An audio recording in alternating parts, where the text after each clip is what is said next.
Hi, everyone. Happy Thursday. It is February. What is the date? February 6th, 2025.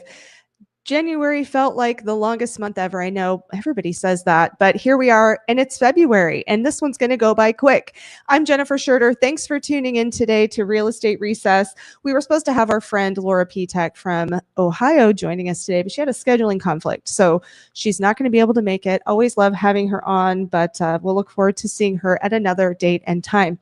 I'm really excited because if you're seeing this right now and the video quality is a lot better, that's because I finally got my internet situation sorted out. I have a Starlink system, and that has been such a game changer out here for the last couple days. So I'm really excited to have a much more consistent connection. So thanks for putting up with grainy video footage over the last several episodes. Glad to be here, hopefully loud and clear visually and what you can hear. So what are we going to talk about today on this episode of Real Estate Recess? So we have some pretty interesting topics, I think, that will be important to you to know about. First of all, we're going to get down to something I saw coming out about the city of Canby and the beautification project, which has to do with the stretch of Highway 99 coming through town and the efforts that have been made to make that stretch and that strip of dirt essentially between the highway and the tracks, and what they've been trying to do with making that look a lot more appealing and beautiful. So we're going to talk about that and what's going on with that. There's some beef, it sounds like, with the railroad and maybe with ODOT. So we're going to get into that. Also, this is something that is another local story that has to do with the expansion of the airport in Aurora, which I didn't realize it until recently, that the airport in Aurora is the third busiest airport in the state of Oregon after PDX and Hillsboro. They're talking about expanding, and it is a complicated issue. So I wanted to bring it up because I think it's very newsworthy and interesting to talk about because it does impact real estate in that very specific area and what that could mean for people that live there. So wanted to talk about that. It also has regional implications as well. So pretty interesting piece of information there. And finally, we're going to talk about the housing shortage in the state of Oregon. The, what is it called? It is called the Oregon, hold on here. Let me consult my notes. It just fell out of my mouth, fell out of my head. The state's Office of Economic Analysis recently released its first annual housing needs report. And let me tell you, we have a lot of work to do to catch up to what this report is saying that we need to do to meet housing demand in the coming years. So we're going to talk about that as well. But if you are watching this, thank you for tuning in. Leave me a comment, even if it's just to say, hey, that's awesome. Thanks for saying hey. But if you're watching this and you want to add to the conversation, leave me a comment. If you want to know more about what's going on and keep an eye on the details, I do these podcasts every Thursday. Also, I put out weekly content, so feel free to subscribe to the channel, hit the bell to be notified when new stuff's coming out. Would love to have you be part of the community here. So let's get on with it, shall we? Let's talk about what's going on right now with this Canby area beautification project. Let me show you this article. This is courtesy of the Canby Herald. They're saying, they being the people that are beefing with this Canby area beautification project, that the beautification efforts that have happened, rip out the flowers, the shrubs, the things that have been put in place. And if you drive through Canby, and I think it's this way with several small, you drive through and you can see, and especially with Canby, you come through town, you don't really, people who aren't familiar with the area, it's really easy to drive through town. And if they never make a left or a right turn off the highway, it's hard to know that there's so much more to the town than just the stuff you see right on 99. And so part of what they're trying to do with this beautification project is make the city look prettier for people who drive 99. Give it more of a beautiful, just to have it be more beautiful to look at. They're talking about cities like Lake Oswego and other areas where they have invested in making these areas where people drive. Just because they're streets doesn't mean they have to look depressing, right? And so that is what this project has been working to do. And so they've been working at this since 2018, but now the Oregon Department of Transportation, through a request from Union Pacific Railroad, is saying that those efforts, that those shrubs and things have to go. They've got to go. And they're not in this group obviously is not happy about it. As somebody who lives in Canby, it is nice to see that they're trying to do something. So I'm curious to know what you think. If you drive through Canby, do you think that this matters? Do you think this beautification project is an important issue that people really need to be focusing on?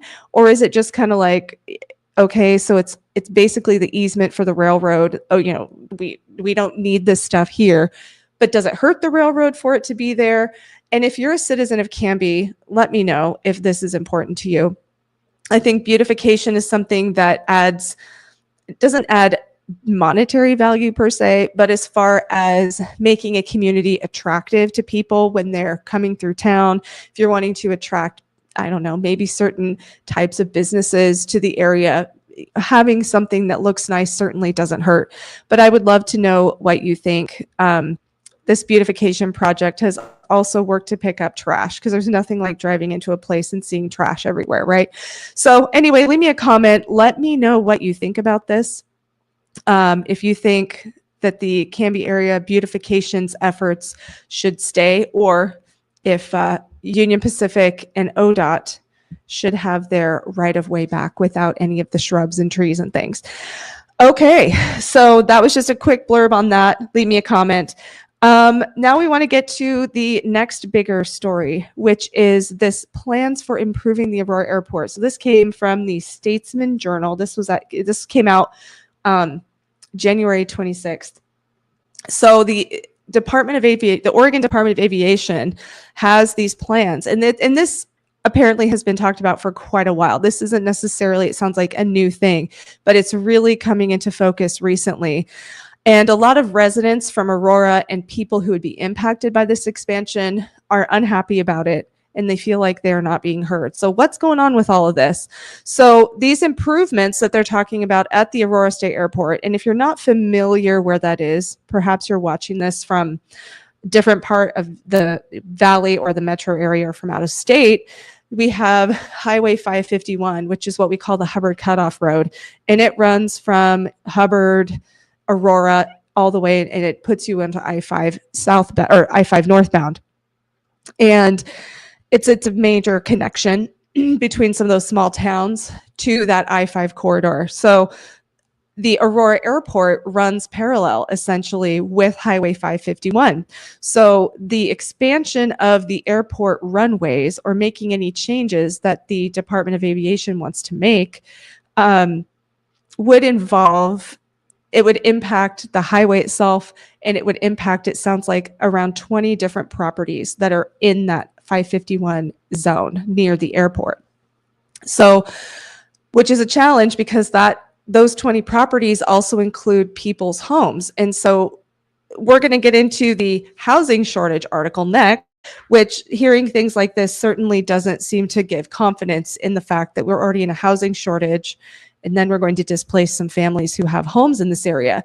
So the issue with it is too, and the mayor of Aurora has talked about it, is that a lot of people in the area are unhappy with how this project and the discussion of this project has played out. These people feel like they're not being heard. The meetings doesn't sound like they feel like they've been very accessible. So some facts here about the Aurora Airport, which I think are pretty interesting, which I didn't know this before, as I mentioned earlier, that it is a public airport that doesn't have commercial service. So you're not going to catch an airline flight there. Private jets do come and go from that airport. You see them all the time. Columbia Helicopters is located there at the Aurora Airport as well. There have been in 2024, 64,000 flights coming into and going from that Aurora Airport, making it the third busiest airport in the state. That's an interesting piece of information. There's a lot of economic activity tied to the airport. There are dozens, as this article says, of aviation-related businesses that employ about 1,500 people locally, and that are basically adjacent to that airport. We know that Life Flight operates out of there. I think Van's Aircraft is there. Columbia Helicopters, like I mentioned before. So there are several companies that are on this particular space, and for this particular region as well, 1,500 people being employed, that's pretty significant as well. So this, overall with this, I think, what's being argued is that the airport has to expand or else it will be placed into something called maintenance mode. And that would involve partial shutdown until improvements are made.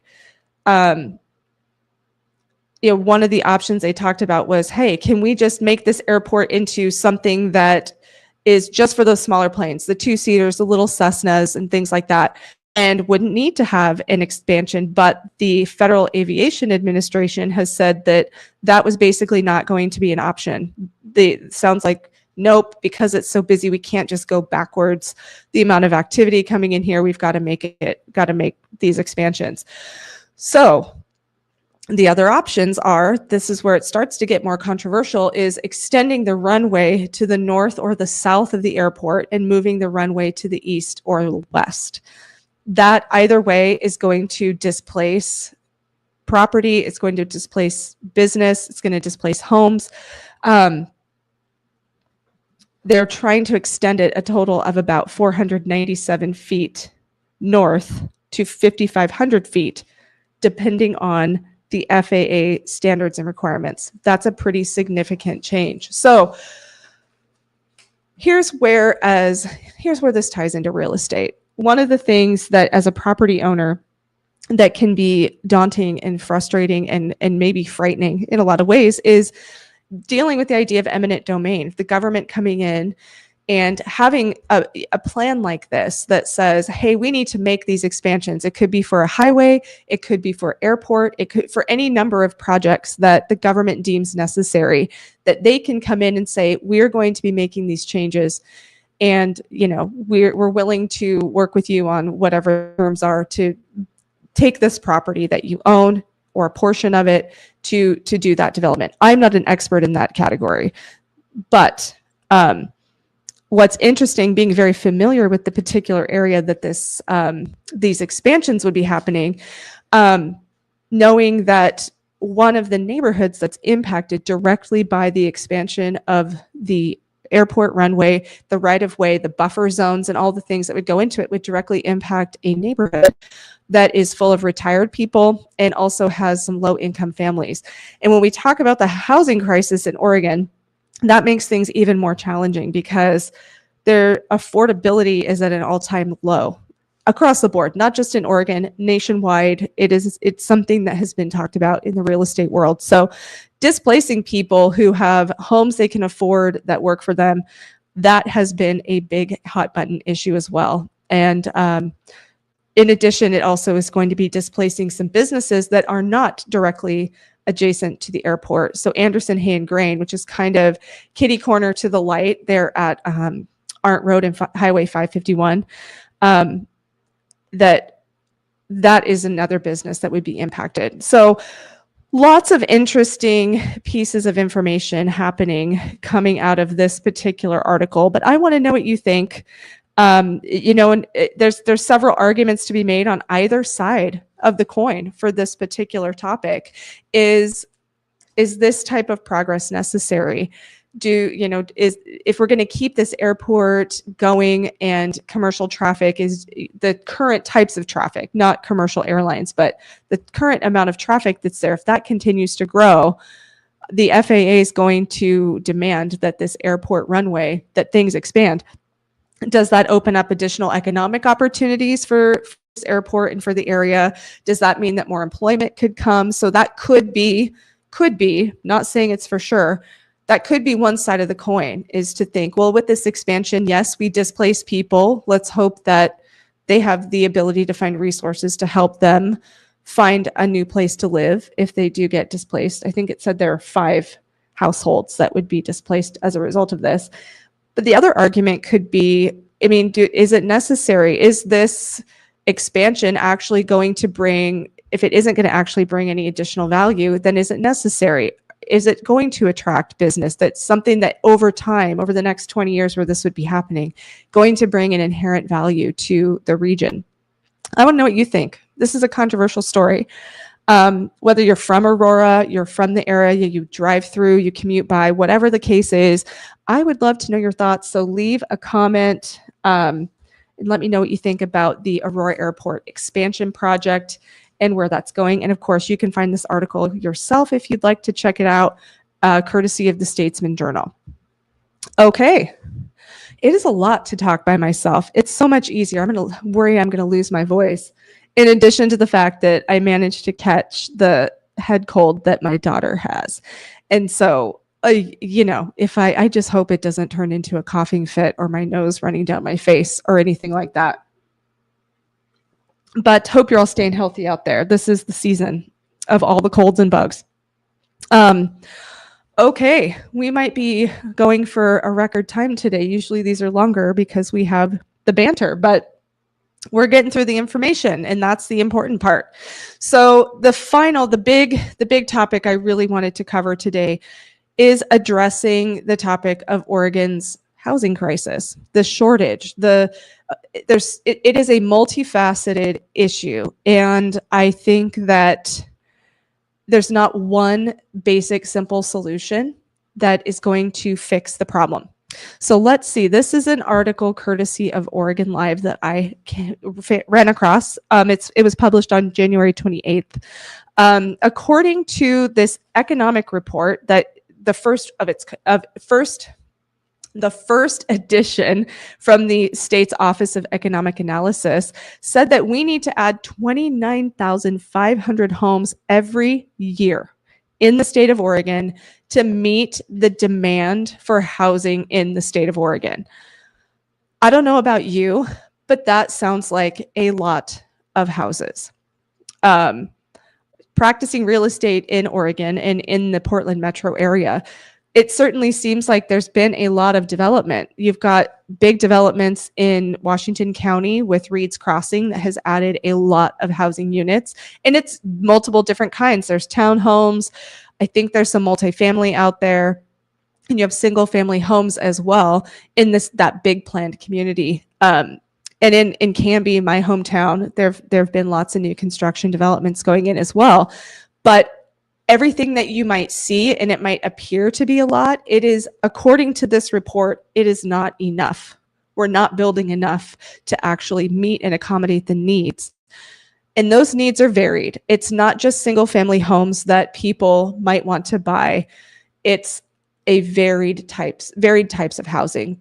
Multifamily, it's shared wall, it's single family homes. There's multiple different needs to be met. So if we go on here, we can see that there's some numbers. So I hope I don't lose you when talking about these numbers. But so the approximation is 29,522 that is projected that we need, is actually lower than Governor Kotek's goal, which she has a goal that we should be building 36,000 homes per year. However, so that's her goal, 36,000, but construction in recent years is still well below the 29,500-ish that we need to be building at a minimum. So let's talk about what happened over the last few years. Builders pulled just more than 20,000 residential permits in 2022. So 3 years ago, 20,000 residential permits to build. In 2023, that number went down and it was less than 18,000. And by November of 2024, there were barely more than 13,000 permits pulled. So a huge decrease in a few years, going from about 20,000 to 13,000 permits pulled. So as a real estate agent, somebody who practices real estate and is, I like to think I'm somewhat savvy and familiar with the factors that could be influencing the reason that builders are not pulling permits as much. Let's think about what's happened over the last few years. We've had, for instance, interest rates started to go up. We got into 2022, and that's really when we started to see interest rates go up after the historic lows that they were 2020, 2021. So as those rates went up, you started to see builder permits were also going down. And that's because that permits are tied to the interest rates. Builders, they're not cash flowing their properties that they're building, these developments that they're building on sheer cash. They're actually oftentimes taking out construction loans that they have to carry, and they are paying interest expense on those loans as they wait for the permits to come through, as they wait for the houses to be platted, the neighborhoods to be, the streets to be paved and cut in, and you start the actual building of the units themselves that they're going to be building, and then those have to sell. So obviously there's this, everybody needs to make a profit. It needs to make sense financially. And if the interest expense is too cost prohibitive, then builders are holding back until rates come down. And so ultimately, higher interest paid, it in my opinion, is going to correlate with higher housing costs on the consumer side. So really, I think for us to see more permits being pulled is we need to see some relief economically in terms of interest rates so that these builders will be able to justify pulling more permits. So anyway, that's my 2 cents on that component. And then this report, if we go back to it, what they talk about, the state's analysis, the economic, what was it called here? I'm losing my train of thought. The state's Office of Economic Analysis, the report said that there were 5 specific factors that are contributing to our housing needs in the state of Oregon. So number 1 are, let me see if what I'm going to do here is I'm going to see if I can pull this up because there's a lot of numbers in here and I would love for you to be able to see it. Let me see here. In the meantime, let me see if I can talk through it. So factor number 1 that they've talked about is the fact that since the crash in 2008, we are underbuilt. We're not building enough houses and honestly, you look at this. Okay, I'm not going to be able to pull that up. We'll just go back to the PDF. You can find this article if you Google Oregon needs to add 29,500 homes. It's on Oregon Live, and you can look at some of this data that's on here. So building permits most recently peaked in 2005, and that was there were about 31,000 permits pulled, which is amazing to think about at that time compared to where we are today. Then in the 2008 crash, according to this report, they absolutely plummeted. 7,000 homes were built statewide in 2009. During those years, we had so much housing inventory. If I recall, and now that I'm thinking about it, if we look at the market action report from the RMLS going back to 2009, there was a point where we had about 19 months of inventory. That means it would take over a year and a half to sell all the houses that were on the market at that time. That included new construction, that included existing resale houses, a year and a half worth of inventory. Compare that to today, where we're under 3 months of inventory, where it would only take about 3 months to sell. So we went from a severe buyer's market at that time to pretty much being in a pretty significant seller's market where we're at today. So that's no surprise. But coming out of those years, and this has been something I've talked about before, is that coming out of that era, we have not returned to those levels when we desperately need to. And I think that there's a lot of other factors with this other than just pulling permits and income, or not income, incoming people moving to the state. Yes, that is also a factor. I think, in my opinion, there's some other factors with this that cause this reluctance or an inability for builders to actually do more development. We have some pretty restrictive zoning. I'm not a zoning expert, but we have this urban growth boundary that's very tight for Portland. And it's a double-edged sword in a lot of ways because you want to protect farmland. I am a farm kid. I grew up on a farm. And we have some of the best farmland in the United States, in the world. But we're at a point where how can we develop these areas in a smart fashion and accommodate the housing need that we have. There has to be a happy medium in there somewhere. And I'm thinking that people smarter than me will somehow consider this without displacing farmland and the farmland we need to grow food products for our growing population. Because remember, only 1% of the nation's population feeds the other 99. That's pretty significant. So we need that land and we need farmers. So how do we accommodate that? We need land to build developments. If we don't have land, we're not going to be able to pull permits to build houses. So that's a problem. Bureaucratic process is the second thing. There's just thinking about the amount of time people who have built homes on their own, or they've built a custom home, and hearing about the woes of pulling permits and going through that process. There's a lot of bureaucratic red tape that people have to navigate. And if you're a big builder and you're going to develop a planned community, all of the time and working through that, and I know it's complicated, I'm not trying to minimize it, but there's a piece of property that somebody has purchased or is paying interest on. By the time they go through that process, it makes me wonder what's the point of building affordable housing? We have to recoup our costs because, like most people, we don't work for free. I don't work for free. Most people wouldn't want to work for free. And that's the same with these builders, is they also want to make a profit. They need to pay their people and stay in business. So I think there's a lot of red tape that could be absolutely streamlined. And especially with part of this housing need is going to come down to people being able to build their own home or smaller scale development from independent builders or individuals who want to build smaller scale developments.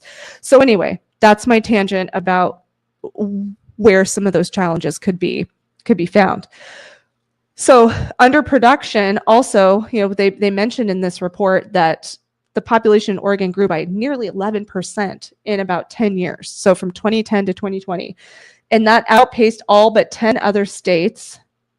And more than 400,000 additional people live in Oregon now than in 2010. So, and again, to strike that point home again, Oregon communities haven't built enough homes to keep pace with that growth. So according to this, the analysis says Oregon will need to build 50,300 homes statewide over the next 20 years, with 2/3 of those at price affordable to families who earn less than 60% of the median income in that area or in their area. Very, very interesting, very complicated. How do you make it affordable when materials are high? How do you make it affordable when interest expense is high? How do you make it affordable when the time is money? And if you're spending an inordinate amount of time having to constantly chase down permits and do things, how that does not come for free. Time is not free in the world of business. Those costs all have to be recouped somewhere. And this is just my viewpoint on it. It's my opinion. Maybe it's a hot take, but these builders, they're not going to do it for free.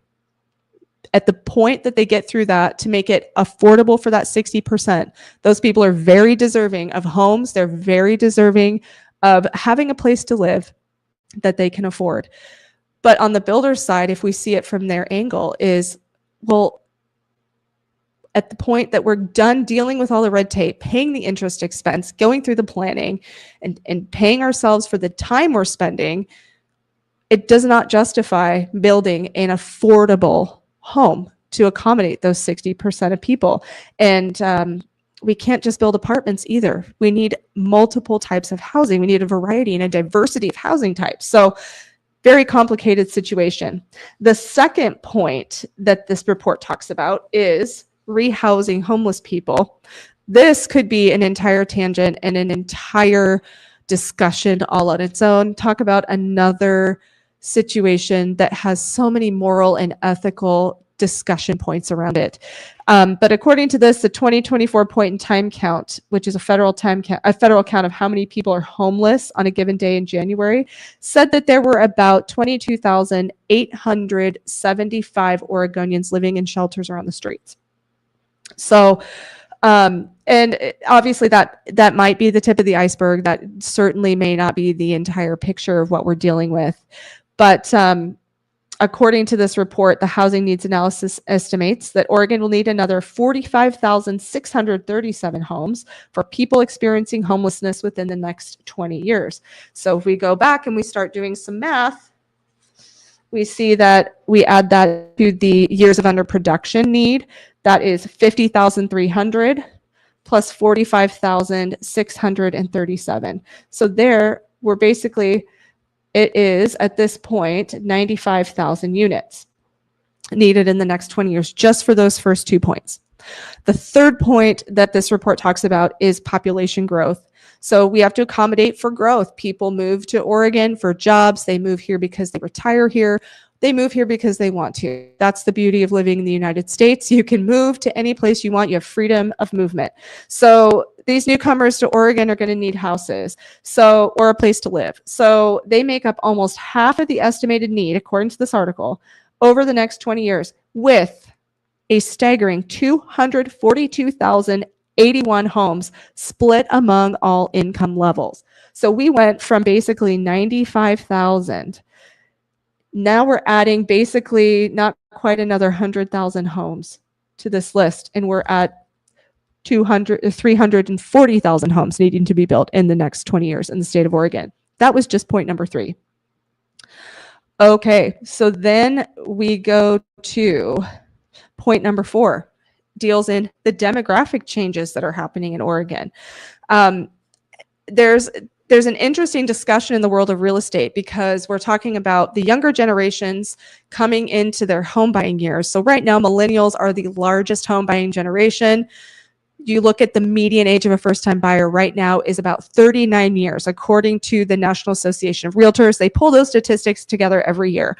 So thinking about that, a lot of conversation in the real estate world has been around what type of housing are we going to be needing for these folks in these up and coming generations as affordability becomes a concern and is a real issue. And it's already a real issue. I work with first-time home buyers, and it is a big struggle for them right now. So that's leading the charge into saying, well, gee, maybe these people, it's going to be more multi-generational living. You've got boomer or Gen X parents, and maybe there's like a mother-in-law suite or an ADU type situation in a property where the younger family members or their young families can live in that part of the house. So they've kind of got their separate living quarters, but it's all in one unit, and that's what makes it affordable. There's lots of places that I've heard of that operate in that fashion. Correct me if I'm wrong. I don't want to get it wrong, but I think that's a situation in Hawaii where there's a lot of multi-generational living situations, because that inevitably makes the price of what you're paying to live in a place a lot more affordable.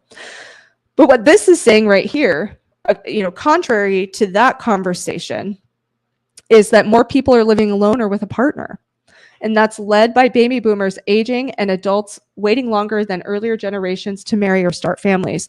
That is an absolute demographic shift you're seeing. Going back to the median age of a first-time home buyer being 39 years old, that went up from just a couple years ago. I want to say it was 33 years. So we've already seen a 6-year swing in the median age of a first-time buyer. Median meaning half are older and half are younger, right? So we've seen that shift, obviously, so that makes a lot of sense in a lot of ways. So that's meaning smaller household sizes, which means we need more homes to house the same number of individuals. So you also think that maybe people are coming to Oregon to retire. Oftentimes those people probably are living in a single family home by themselves. So what they're saying is this analysis is estimating we need another 139,185 homes. So we are adding. So basically, let's say from the last 3 points, we had a need of around $340,000. Well, now we're going up to, goodness, 480,000, let's call it, roughly, over the next 20 years, just for these 4 points alone. So that 140,000 rough amount of homes is pretty significant. And point number 5, so the final point that is in this article, they're talking about making up for homes that are lost from the inventory level because of short-term rentals or vacation homes. And this is, I think, especially true on the Oregon coast. If you want to buy a home to run as an Airbnb or a vacation rental, A lot of cities and counties have enacted rules where you have to apply. There's a very limited number of permits because this has disrupted housing options for people who actually live and work in that part of the state. So those are very limited. And I think if that's something you're looking at for yourself, take a good look at what the permitting process is there. So according to this, that, obviously we know second homes and vacation rentals pull available inventory for residents out of the equation. So that what they're saying is this analysis is saying we need another 17,300 homes built. So we're adding that to the 480,000 over the course of the previous 4 points. So let's just call it around 500,000 homes need to be built in the state of Oregon over the next 20 years to accommodate the growth and the need for everything that we have happening here in the state of Oregon. That's a lot of houses. Roughly 500,000 houses. So think about the landscape of the suburban areas in Oregon. If you're from the Valley and you drive from Portland on I-5 and you head south and you're looking at what happens, you drive through Portland, you go from Portland, you've got that urban feel, you get to the suburbs, and suddenly you get through Wilsonville to the river and you cross the Boone Bridge and it instantly changes to farmland. And so you've seen cities, if you've traveled, places like Denver, people talk about the urban sprawl of a lot of these much larger cities and how terrible and ugly that is. And I don't disagree with that. And so it just, from a pure planning perspective, I don't know this. I'm merely speculating. But where will those 500,000 homes go? And it's not just going to be Portland. It's going to be encompassing Portland, Salem, Eugene, Bend, some of these larger metropolitan areas. Obviously are going to be to varying degrees, bearing the brunt of that, the greater amount of development, but it's going to have to be scattered through all different parts of the state. There's one example here that they put in the article, which is the town of Mitchell, which is out in Eastern Oregon in the Painted Hills area, is expected to build a single home this year and just 22 homes in the next 20 years. So we're going to probably see varied amounts of growth in some of these smaller towns to chip away at that need. But so now that I've said all of this, a lot of numbers, a lot of information about this, I want to know what you think. Do you think that this is ever going to be possible? Do you really think that the state of Oregon is able to catch up with this projection of needing 500,000 homes here over basically just about 500,000 homes in the next 20 years to accommodate housing growth and need? What do you think that looks like? What needs to happen? What is your take on it? Would you leave me a comment and join the conversation and let us know what you think about that? So very interesting. Again, Oregon Live, check it out for yourself if you want to read about it, or go find that report that has been released by the state of Oregon. Okay, I think that covers it today. Thank you for tuning in. And again, I will be here next Thursday at noon Pacific for another episode of Real Estate Recess, where we'll talk about whatever's in the news regarding to real estate, or whatever we want to talk about. We could talk about anything we want. But I appreciate you tuning in. And so again, I'm Jennifer Schurter. My channel is Living in Portland Suburbs. I would love it and appreciate it if you would subscribe, if you would hit the bell to be notified when new content comes out. I'm posting new stuff all the time. And also, if you are looking to make a move around the Portland metro suburbs, maybe Clackamas County or the North Willamette Valley, I love the small town. I love the burbs. That is my area of expertise, and I would love to help you find the place that is home for you. But until next week, have a good one, and we'll see you soon.